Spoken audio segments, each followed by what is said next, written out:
Milli ədəbiyyat nə zaman dünyəviləşə bilər? 1827-ci ilin adi günlərinin birində Höte tələbəsi Eckermanna deyirdi: Milli ədəbiyyat artıq tamamilə mənasını itirmiş bir anlayışdır. Artıq dünya ədəbiyyatı dövrü gəlir.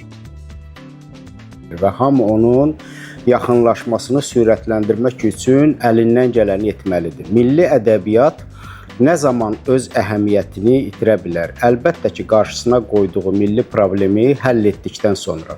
Ədəbiyyatda milli məsələ həll olunmadan bəşəri məsələnin həlli mümkün deyil. Sadə və milli məntiqlə desək, əvvəlcə özünə umac ova bilməlisən ki, sonra başqasına ərişdə kəsə biləsən. Milli kimlik, millətin və dövlətin ortaq simasının yaranması, təhsilin və hüququn mənəvi prosesə çevrilməsi və sair kimi milli məsələlər həll olunmadan milli ədəbiyyatın dünyəvi mövzuların həllinə girişməsi, Üzeyir Hacıbəyovun sözləri ilə desək, siçandan əvvəl fil yaratmaq cəhdidir, bir növ cahil cəsarətidir.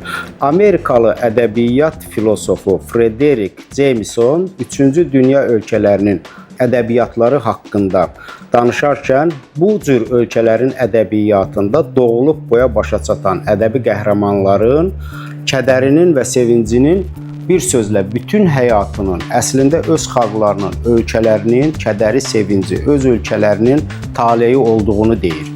Və bunu milli allegoriya adlandırır. Bu o deməkdir ki, milli məsələləri həll etməmiş ədəbiyyat nədən yazırsa yazsın, öz mühitinin ictimai, siyasi allegoriyasını yaratmağa məhkumdur. Bu yerdə İtalyan filosofu Gramsci'nin mədəni cəmiyyətlə siyasi cəmiyyəti bir-birindən ayıran bölgüsünü xatırlayır.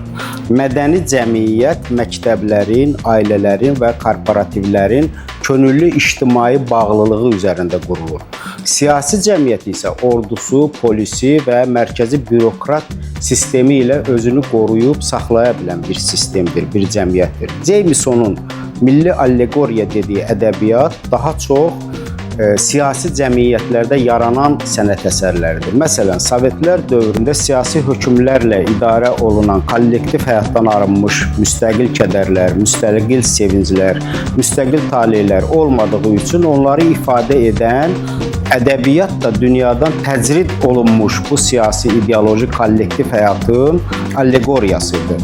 Nabokov Lolitanı öz dövrünün Rusiyasında yazmağa cəsarət etməzdi. Lolita yalnız mədəni cəmiyyətdə yazıla bilərdi. Buradan çıxan məntiq çox sadədir. Dünya ədəbiyyatının qapıları yalnız mədəni cəmiyyəti təmsil edən müəlliflər və onların yaratdığı qəhrəmanlar üçün açıqdır.